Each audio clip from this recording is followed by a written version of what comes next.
ఏపీలో రాజకీయం కొత్త టర్న్ తీసుకుంటుంది. కూటమి ప్రభుత్వం ఏర్పడి 6 నెలలు పూర్తి చేసుకుంది. అధికారికంగా ప్రతిపక్ష హోదా లేని వైసీపీ ఇక కూటమి ప్రభుత్వం లక్ష్యంగా ప్రజల్లోకి వెళ్లాలని నిర్ణయించింది. ఇందుకోసం ఇప్పటికే 3 ప్రధాన అంశాలపైన నిరసనలకు నిర్ణయం తీసుకుంది. మాజీ సీఎం జగన్ ఎన్నికల్లో వచ్చిన ఫలితాలు గుణపాఠంగా మారాయి.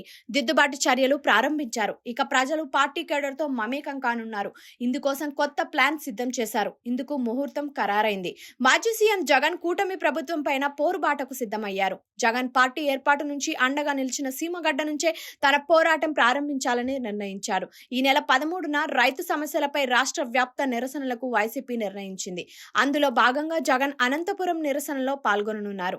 కలెక్టరేట్ వరకు భారీ ర్యాలీ నిర్వహించనున్నారు. ఇందుకోసం పెద్ద సంఖ్యలో రైతులు, పార్టీ శ్రేణులు పాల్గొనేలా సన్నాహాలు చేస్తున్నారు. జగన్ ఈ ర్యాలీ నుంచి ప్రభుత్వం నుంచి సమర శంఖం పూరించనున్నారు. రైతులకు ఇస్తామని చెప్పిన 20,000తో పాటుగా రైతు అంశాలపైన ప్రభుత్వాన్ని నిలదీసేందుకు సిద్ధమయ్యారు. తొలి నుంచి జగన్ కు రాయలసీమలోను 4 ఉమ్మడి జిల్లాలు మద్దతుగా నిలిచాయి. కానీ తాజా ఎన్నికల్లో ప్రతికూల ఫలితాలు వచ్చాయి. అనంతపురం జిల్లాలో వైసీపీకి ఊహించని ఎదురు దెబ్బ తగిలింది. ఇప్పుడు జగన్ తిరిగి జనంలోకి వెళ్లడం ద్వారా గతంలో వచ్చిన ఆదరణ తిరిగి వస్తుందనే అంచనాతో ఉన్నారు. ఎన్నికల్లో 40% ఓటింగ్ దక్కడంతో ప్రజల్లో తన పైన ఇంకా నమ్మకం ఉందని, 10% ఓట్లు కూటమి ఇచ్చిన హామీల కారణంగానే తగ్గిందని విశ్లేషణలు చేస్తున్నారు. దీంతో 2019 ఎన్నికల ముందు జగన్ నాటి చంద్రబాబు ప్రభుత్వం పైన హామీలు అమలు చేయలేదంటూ ప్రజల మధ్యకు వెళ్లారు. తాను అధికారంలోకి వస్తే ఏం చేస్తానో వివరించారు. ఫలితంగా 2019 ఎన్నికల్లో జగన్ 151 సీట్లు సాధించారు.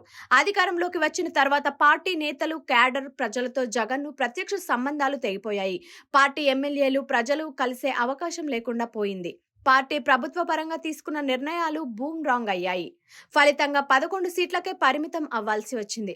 దీంతో ఫలితాల తర్వాత పార్టీ నేతలతో వరుస సమీక్షలు చేసిన జగన్ తన తప్పులను గుర్తించారు. ఇక ప్రతి అసెంబ్లీలోని పార్టీ శ్రేణులతో ముందుగా సమావేశం కావాలని నిర్ణయం తీసుకున్నారు.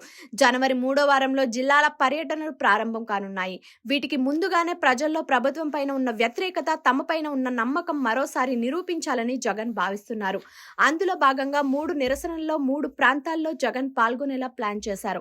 మరి జగన్ అంచనాలకు తగినట్లుగా ప్రజల నుంచి మద్దతు ఉంటుందా లేదా అనేది ఆసక్తికరంగా మారుతోంది.